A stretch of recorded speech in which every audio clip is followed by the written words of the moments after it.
bersyukur kita kepada Allah karena hari ini kita berada di tanggal 1 bulan Muharram tahun 1444 Hijriah. Jadi saya pribadi mengucapkan selamat hari mulia, yaitu tahun baru Islam 1 Muharram 1444 Hijriah, yang alhamdulillah semakin kemari umat Islam semakin mengerti dan memahami betapa pentingnya yang namanya kita tahu tentang tahun Hijriah.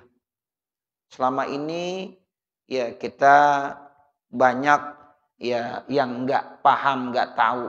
Jadi mereka lebih mengenal 1 Januari kebanding dengan 1 Muharram. Tapi alhamdulillah saat ini di masjid, di musola, di berbagai tempat, khususnya yang kita bisa lihat di Jakarta, itu Masya Allah, dalam rangka menyambut tahun baru itu cukup antusias. Kita bersyukur yang baca doa akhir awal tahun, yang baca istighosah, yang baca kalimat-kalimat thayyibah, bahkan yang terus melaksanakannya nggak selesai sampai saat ini, masih punya acara santunan yatim, doa apa dalam rangka menyambut tahun baru Islam ini begitu banyak. Kita bersyukur kepada Allah, termasuk Masjid Jami'at Taqwa. Ini dalam rangka penyambutan tahun baru juga begitu antusias. Nah, ini sebagai contoh yang baik buat kita semuanya. Mudah-mudahan kita berharap dengan kita sambut tahun baru Islam ini, harapan kita mudah-mudahan hidup kita semakin berkah. Sehingga insya Allah tahun baru ini menjadikan tahun yang lebih berkah buat kita. Jadi kita lebih menyadari betapa pentingnya ibadah kepada Allah, betapa pentingnya memanfaatkan waktu di dunia ini. Karena dunia hanya alokasi sementara, singkat. Sehingga kalau kita bisa manfaatkan, insya Allah begitu besar barokah umur kita.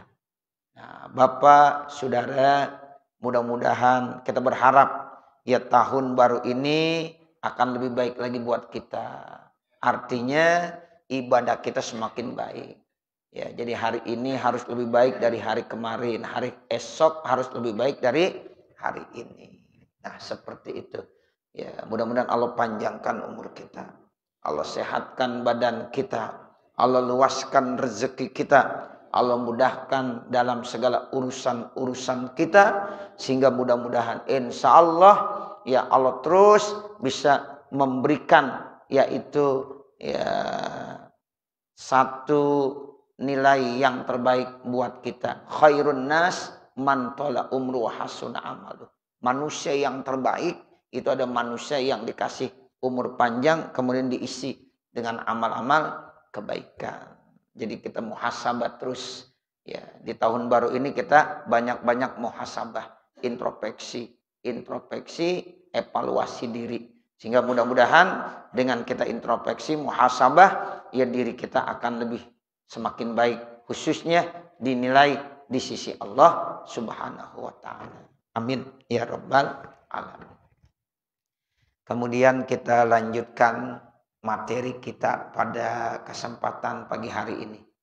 Faqad alimtum, maka sungguh kamu telah mengetahui, ma'asyiral ikhwani, wahai segenap rombongan saudara-saudaraku, rahimakumullah, semoga Allah memberikan rahmat buat kamu. Jihadi, terkait tentang keutamaan jihad fisabilillah wa makanati, dan kedudukannya jihad fisabilillah minad dini, di agama. Jadi pandangan agama terkait tentang jihad fisabilillah itu begitu mulia, kedudukannya begitu tinggi. Makanya diharapkan setiap kita sebagai hamba Allah, umat Nabi Muhammad, tanamkan niat kita di dalam hati untuk selalu berjihad. Jihad sesuai dengan porsinya masing-masing. sesuai dengan makomnya masing-masing. Ya, jadi jihad itu ya semuanya bisa melaksanakannya. Ya sesuai dengan apa? Dengan ya makomnya, kedudukannya masing-masing. Seorang guru jihad sesuai dengan kedudukannya. Seorang pedagang berjihad sesuai dengan makomnya. Ya, ibu rumah tangga berjihad sesuai dengan makomnya. Ya, bapak-bapak kita semuanya bisa berjihad sesuai dengan ya makom kita. Nah, itu artinya bisa semuanya tanamkan jihad fisabilillah. Karena begitu penting ya jihad di mata agama. Begitu mulia kedudukannya di mata agama. Faman istata'al jihad, maka siapa yang mampu untuk berjihad, wa tamakkana minhu dan bisa untuk berjihad, fal yujahid, maka berjihadlah. Wal yubadir dan segerakanlah. Ya, jadi segera, jangan ditunda-tunda. Wa yusammir dan bersungguh-sungguhlah. Wala yatakasal, enggak usah malas. Wala dan tidak boleh kelalen, lupa. Nah, jadi kita disuruh sungguh-sungguh, segera, jangan malas dan jangan lalai. Wa man lam yastati, dan siapa yang tidak mampu untuk berjihad, walam yatamakkan dan tidak bisa untuk berjihad, fa'alaihi, maka kewajiban bagi orang tersebut bihusnin niyati fil jihadi, tanamkan dalam dirinya niat jihad. Kalau memang dia belum bisa berjihad, minimal tanamin niat dalam hati. Sekarang kita belum bisa jihad, tapi tanamin niat aja dalam hati. Saya kalau mampu, kalau bisa saya mau jihad fisabilillah, sesuai dengan kedudukan saya. Ya, sesuai dengan makom saya. Itu minimal begitu. Kalau udah di dalam hatinya ada tertanam niat jihad, insya Allah nanti ganjaran pahalanya sama seperti orang yang berjihad. Wa kasratid du'ai, dan banyakin berdoa lil mujahidina, buat orang-orang yang berjihad, wa i'anatihim, dan tolong mereka bima yaqdiru alaihi, sesuai dengan kemampuannya. Ada orang berjihad tapi dia nggak mampu di situ, ya minimal tanam niat jihad. Yang kedua, ya tolong bantu doain. Ya itu begitu. Sebab kita doain udah bagus. Kita tolong, kita bantu. Wa ta'awanu 'alal birri wat taqwa wa la ta'awanu 'alal ismi wal udwan. Tuh, jadi kita membantu ya dalam masalah kebaikan dan takwa, itu nilainya udah sama dengan orang yang mengerjakannya. Tuh, ini pentingnya niat yang baik, kemudian doain. Doain aja udah, Masya Allah Bapak Saudara.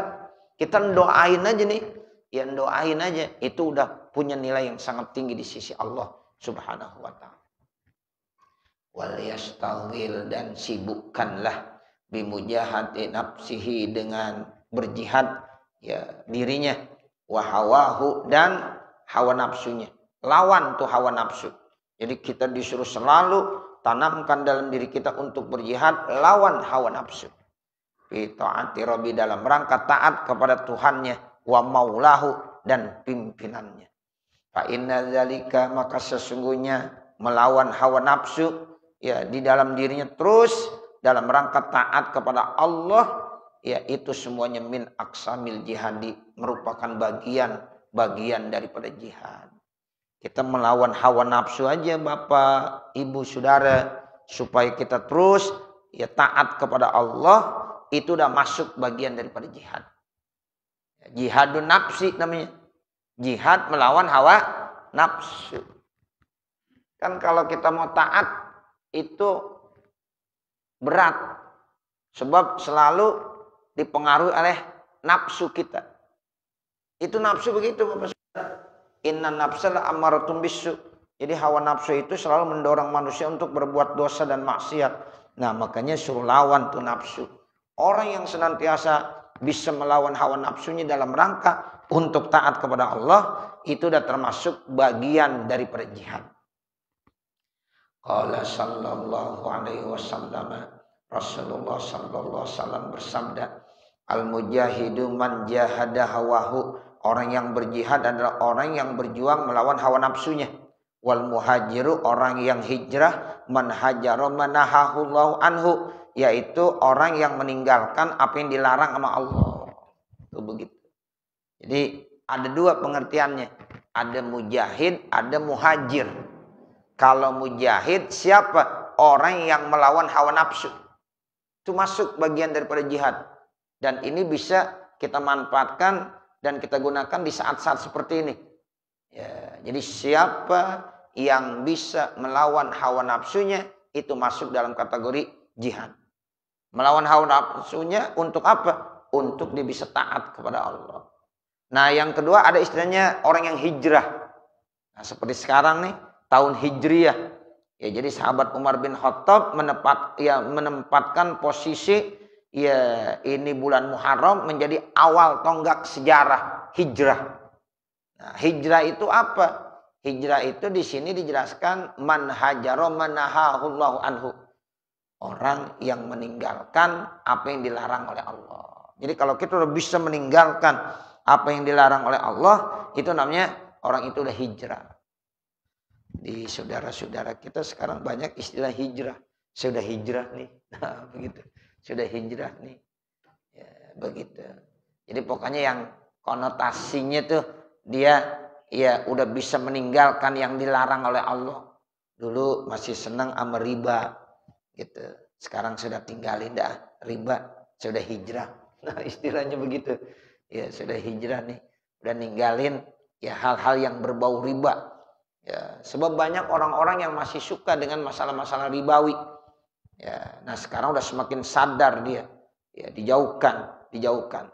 Nah, ada yang bilang orang ini udah hijrah namanya. Kenapa? Karena dia udah ya meninggalkan apa yang dilarang oleh Allah Subhanahu wa taala. Kadang-kadang ada orang yang suka masih berbuat dosa maksiat. Sekarang udah tinggalin tuh dosa dan maksiat yang selalu dia lakukan. Nah, namanya dia udah hijrah. Ya, dia udah hijrah. Udah meninggalkan apa yang dilarang oleh Allah Subhanahu wa taala. Jadi bukan lagi hijrah itu ya dari kota Mekah ditinggalkan menuju kota Madinah. Udah bukan begitu lagi. Ya, kalau dulu orang yang hijrah itu siapa? Orang yang ya meninggalkan tempatnya kota Mekah, ya ditinggalkan tuh semuanya, ya dia ke Madinah demi untuk berjuang ya mengikuti Rasulullah SAW. Dulu begitu. Ya, jadi yang namanya hijrah. Tapi setelah putuh Mekah, ya setelah ya Mekah itu ditaklukkan oleh Rasulullah beserta sahabatnya dari Madinah, sehingga Mekah dengan Madinah udah sama. Ya, iza jaa nasrullahi wal fath wa ra'aitan nasa yadkhuluna fi dinillahi afwaja. Fasabbih bihamdi rabbika wastaghfirhu innahu kana tawwaba. Itu namanya udah putu Mekah tuh Bapak Ibu Saudara. Jadi setelah putu Mekah, Madinah udah sama aja. Yang tinggal di Mekah ya boleh, yang tinggal di Madinah juga boleh. Sama aja. Nah, kalau dulu awal-awal perjuangan memang Nabi suruh hijrah. Banyak orang-orang yang hijrah macam-macam, makanya turun hadis tuh. Ya, apa innamal a'malu binniyat wa innamal likulli imri'in manawa. Sebab dulu ada seorang laki-laki yang hijrah mau ke Madinah, tapi tujuannya bukan mau berjuang, tapi karena ngikutin perempuan. Ada perempuan yang dia suka, dia hijrah. Ya gue hijrah lagi dah. Ntar kalau gue nggak hijrah, ya nggak dapet. Nah begitu. Jadi hijrahnya beda, makanya turun. Ya itu hadis. Wa innamal likulli imri'in manawa. Faman kanat hijratu ilallahi, ya maka hijrahnya kepada Allah. Wa man kanat hijratu lidunya aw imra'atin ya yunkihuha. Nah, maka siapa yang hijrahnya untuk dunia atau untuk perempuan yang mau dinikahinya, ya berarti hijrahnya dapat, niatnya untuk dunia dan perempuan. Jadi akhirat kagak dapat. Nah, itu dulu. Tapi kalau sekarang udah nggak ada lagi la hijrata ba'dal fathi. Nggak ada lagi hijrah dari Mekah ke Madinah setelah putuh Mekah. Nah, makanya diartiin di sini al muhajir man hajara manahallahu anhu.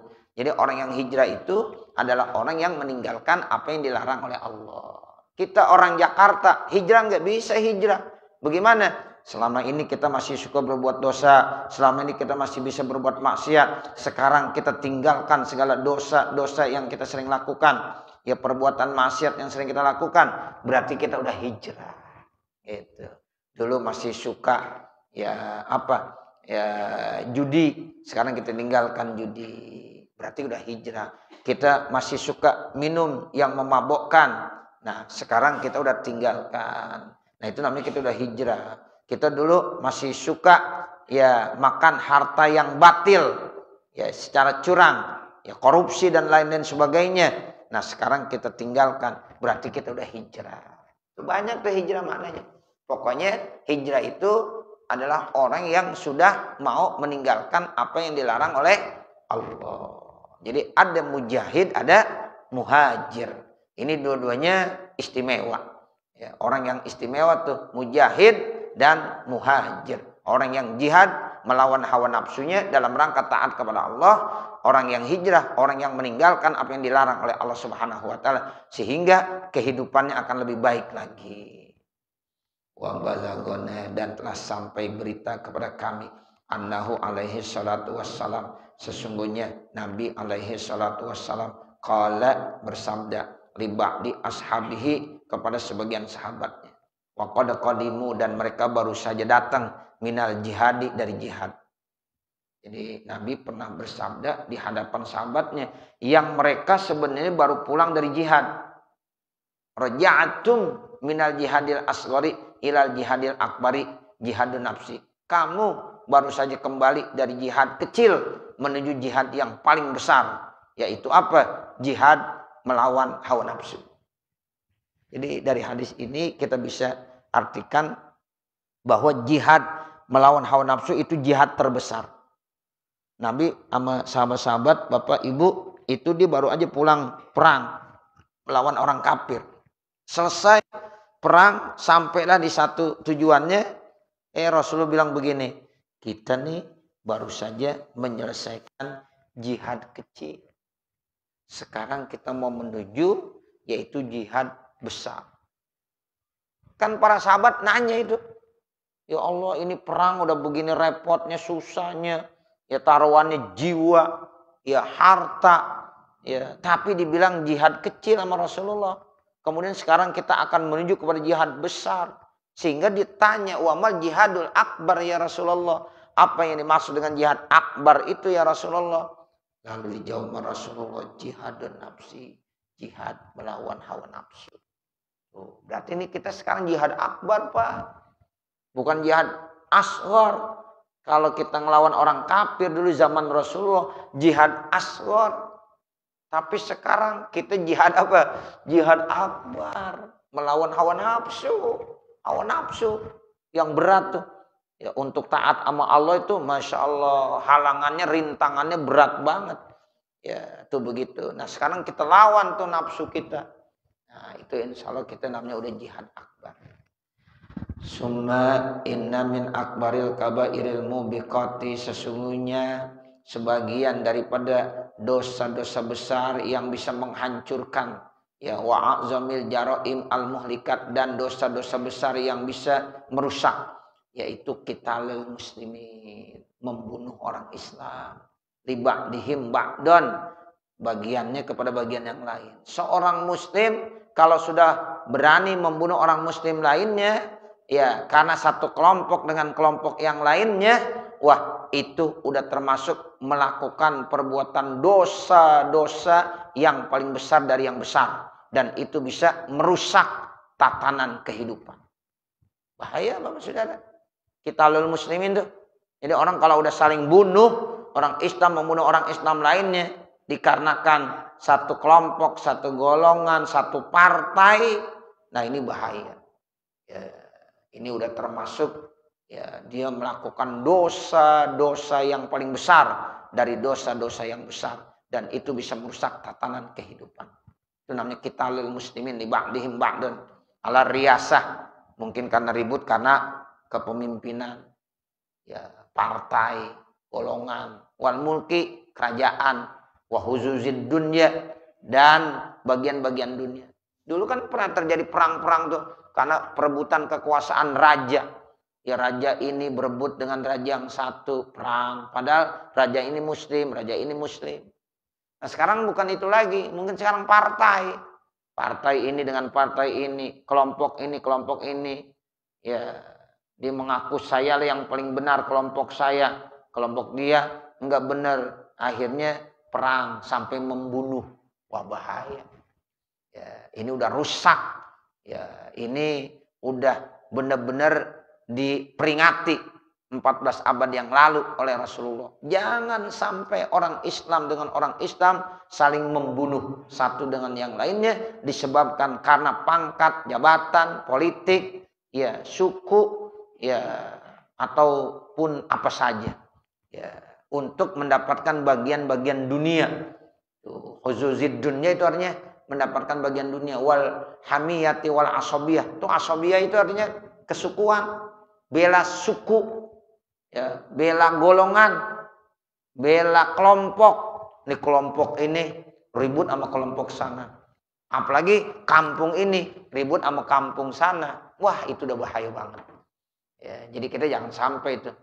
Ya, sekolah ini ribut dengan sekolah yang lain. Nah, itu jangan. Itu udah termasuk namanya apa? Namanya qitalul muslimin. Ya, bisa membunuh sesama kaum muslimin. Alatihya min umuril jahiliyah. Itu masuk dari ya, perbuatan-perbuatan jahiliyah. Kata Nabi itu udah masuk jahiliyah lagi. Jahiliyah modern itu. Kalau dulu orang jahiliyah saling membunuh satu kelompok dengan kelompok yang lain. Ya, berebut kekuasaan, berebut pangkat, jabatan. Nah, sekarang kalau terjadi begitu lagi, itu berarti udah masuk apa? Umuril jahiliyah lagi. Kita ngeri Bapak Saudara. Sekarang kadang-kadang orang begitu. Demi kelompoknya habis-habisan dia. Ya, dibelain. Sampai rela dia mau membunuh. Orang lain dibunuh. Ya, begitu. Bahaya ini. Wa qad qala Allah Ta'ala, dan Allah Subhanahu wa taala sungguh telah berfirman, wa may yaqtul mu'minan muta'ammidan fajazaohu jahannam Fajazauhu jahannamu khalidan fiha wa ghadiballahu alaihi wa la'anah wa a'adda lahu azaban azima. Tuh Allah bilang begitu. Ya, jadi kata Allah, wa may yaqtul mu'minan muta'ammidan.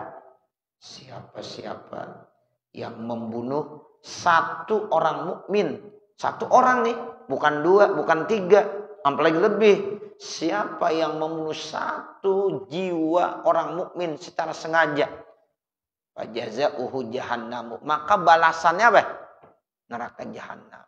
Neraka jahanam, Bapak, Ibu, Saudara. Ya, siapa-siapa yang membunuh satu jiwa orang mukmin, ya, tanpa dengan jalan yang benar, tentunya, maka balasannya neraka jahanam. Khalidan fiha. Dia akan selama-lamanya di neraka jahanam. Wa ghadiballahu alaihi, dan Allah akan murka kepadanya. Wa la'anahu, dan Allah akan melaknatnya. Wa a'adda lahu azaban azima, dan Allah akan menyiapkan buat dia azab yang sangat besar. Tuh, ngeri kita. Diancam Allah. Satu orang muslim itu mulia. Ya, satu orang muslim mulia. Ini kadang-kadang kita jiwa orang muslim kadang-kadang disepelein. Kalau orang non muslim yang mati, wah ribut dunia. Tapi kalau orang Islam sekampung mati pada pura-pura. Tuh, di zamannya tuh sekarang begitu.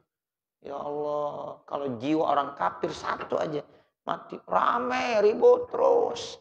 Diributin. Kenapa ini? Kenapa, sebabnya apa? Tapi ketika orang Islam tewas satu, ditutupin. Jangankan ya satu, banyak aja, banyak pora-pora. Udah, ya seperti itu. Padahal Allah ya memberikan satu nilai yang sangat tinggi. Satu jiwa orang mukmin nilainya lebih bagus daripada dunia dan isinya. Oh, Bapak-bapak, bayangkan. Ya, satu orang mukmin itu jiwanya lebih mulia kebanding daripada dunia dan isinya. Nggak bisa dibayar. Ya, dibunuh, dibayar 1 M. Ya, 1 M kagak ada apa-apanya. Ya, 5 M kagak ada apa-apanya. Satu jiwa orang mukmin itu lebih mulia. Allah yang bilang kebanding daripada ya dunia beserta isinya. Makanya kita nggak boleh tuh sampai berani membunuh ya orang Islam tanpa ada ya sebab yang benar. Tuh, kecuali kisos. Kalau hukum kisos kan kita membunuh tuh. Itu kisos. Itu namanya membunuhnya dengan cara yang benar. Hanya satu kisos. Ya, jadi kita dibolehkan membunuh orang lain ya itu kalau dengan jalan yang benar. Apa contohnya? Kisos. Tanpa ada kisos nggak boleh. Ya, main tembak aja lagi. Bahaya itu. Itu kalau orang udah berani-berani ya salah dikit main tembak, dianggapnya dia salah tembak. Ya, nggak ada hukum sama sekali. Ya bahaya. Kecuali kalau memang udah melalui ya pengadilan hukum, dia harus dihukum mati. Nah itu beda. Ya itu namanya ada jalan yang benar. Ya kisos itu contohnya, dibunuh. Ya kan kisos itu macam-macam caranya. Ada yang ditabas batang lehernya, ada yang digantung, itu begitu. Ada yang ditembak, itu hukuman mati. Ya kan begitu. Nah itu prosedur hukum namanya. Tapi kalau ada orang tiba-tiba main tembak aja, ya nah begitu. Ini namanya menghilangkan nyawa. Kalau nyawa itu nyawa orang Islam, Masya Allah berat sekali. Ya sebab balasannya itu neraka jahanam. Jangan dianggap remeh jahanam itu. Ya neraka jahanam udah gitu khalidan lagi selama-lamanya. Ya khalidan fiha. Allah murka lagi, Allah melaknat lagi. Itu double semuanya. Jahanam, khalidan, Allah murka, Allah melaknat. Udah gitu udah disiapkan azab yang sangat besar. Waqala alaihi salatu wassalam, dan Rasulullah SAW bersabda, izal taqal muslimani bisayfihima, apabila dua orang Islam sudah bertemu dengan dua pedangnya, berantem berarti ya udah duel, orang muslim dengan orang muslim duel dengan pedangnya, dengan senjatanya, al qatilu wal maqtulu finnari, maka yang membunuh dan yang dibunuh di neraka dua-duanya. Jadi nanti ketika dia ribut, diberantem, dia berkelahi, ya itu udah menggunakan senjata masing-masing, maka yang terbunuh maupun yang membunuh sama-sama di neraka. Itu kata Nabi dalam hadisnya. Al-qatil wal maqtulu finnar, maka pembunuh dan yang dibunuh di neraka. Kalau mereka para sahabat bertanya, hadzal qatilu, ini ya pembunuh, pama balul maktuli, maka bagaimana kondisi yang dibunuh? Kalau pembunuh mau pantas masuk neraka, ya cuma ini yang dibunuh, kesian, dibunuh ke neraka juga. Nabi jawab, qala, Nabi bersabda, innahu kana harison ala qatli sahibihi. Sebenarnya yang dibunuh itu juga punya kepengen, ada rasa keinginan untuk membunuh lawannya. Si A ribut sama si B, duel pakai senjata. Si A pengen bunuh si B pengen bunuh si A. Tapi A yang terbunuh, nasib. Ya jelas dua-duanya tetap masuk surga, ya masuk neraka. Ya, kenapa? Karena memang dua-duanya punya keinginan untuk membunuh. Itu begitu. Makanya kata Nabi, yang terbunuh maupun yang dibunuh, ya itu pembunuh maupun yang dibunuh sama-sama di neraka. Itu jawaban Nabi begitu. Ya, karena walaupun yang dia dibunuh, ya kenapa dimasuk neraka? Karena sebenarnya dia juga pengen bunuh, cuma dia ketikam duluan. Ya, dia ya terbunuh lebih dulu. Wa qala alaihi salatu wassalam, dan Rasulullah SAW bersabda fi khutbati yaumin nahri, dalam khutbah hari nahar, fi hajjatil wada, dalam haji wada, innallaha harrama alaikum dima'akum wa amwalakum wa aradakum ka hurmati yaumikum haza fi syahrikum haza fi baladikum haza. Ya, jadi Nabi bilang begini, sesungguhnya Allah sudah mengharamkan atas kamu darah kamu. Itu darah umat Islam mulia, harta umat Islam mulia, wa aradakum, kehormatan umat Islam itu mulia. Enggak boleh kita ya memfitnah, menghibah, namimah, nggak boleh. Allah telah mengharamkan atas kamu darah kamu, harta kamu, kehormatan kamu. Kahormati yaumikum hadza, seperti kemuliaan hari kamu ini. Ya, hari ini hari mulia kata Nabi karena di sini harinya hari Arafah, tanggal 9 bulan Zulhijjah. Ya, makanya hari ini mulia. Sama, kamu juga orang Islam mulia. Darah kamu dihormati, harta kamu dihormati, kehormatan kamu dihormati. Tuh, jadi darah, harta sama kehormatan itu nggak boleh ya kita ganggu-ganggu. Ya, sama seperti tanggal 9 ini mulia katanya.